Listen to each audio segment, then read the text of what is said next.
Hello everyone, it's Shane Kanto, your Wasteland reviewer, and I'm here to review the new documentary, The Skinwalkers, American Werewolves 2.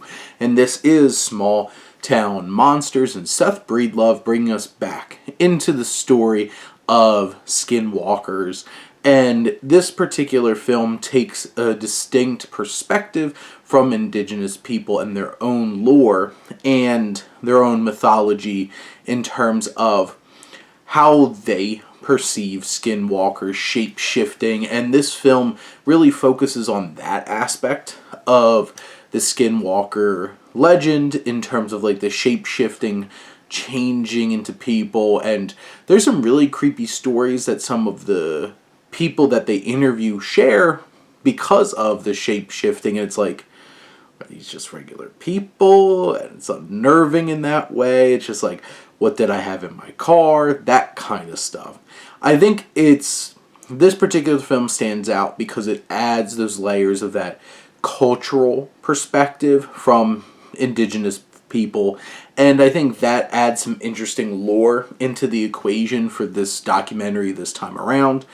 Seth Breedlove always is able to find like the best people to try to tell their stories and share their perspectives, and there's definitely certainly a few winners in this one that do such a great job of like really pulling you in, really getting you to like really feel their experience and understand that, you know, their standard approach of using these practical effects and using these different shots of, you know, they'll be talking about it and then you'll see like foggy forests and like somebody dressed up head to toe as a skinwalker and stuff like that, and it's creepy, it's unnerving, it adds those layers.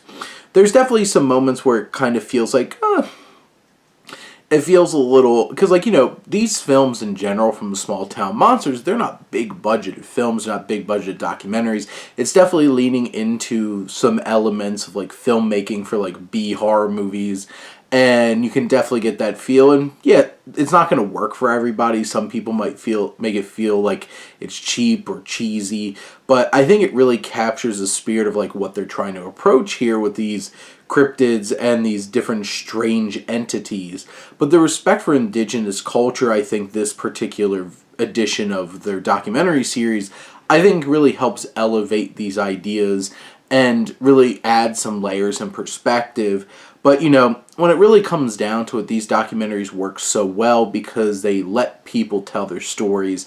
And Seth Breedlove definitely has a knack for finding the right people to come in and tell their stories. And there's a couple of them that were really engrossing. And, you know, they went down to New Mexico focusing on Indigenous people and their experiences. And this will creep you out. There's definitely a couple of these stories that'll like hook in you and pull you right in that like good kind of horror experience, while also having this documentary trying to share the perspectives of others. But is this definitely feel like something that fits right in there with the rest of Small Town Monsters documentaries? Sure does. Feels like a good continuation. Might not do anything particularly new from like a filmmaking standpoint or anything like that, but it added dimensions in terms of perspective, makes this one feel a little bit more unique. But those are my thoughts on The Skinwalkers, American Werewolves 2. Let me know what you think, and let's talk some movies. But thank you as always for tuning in and supporting your Wasteland reviewer.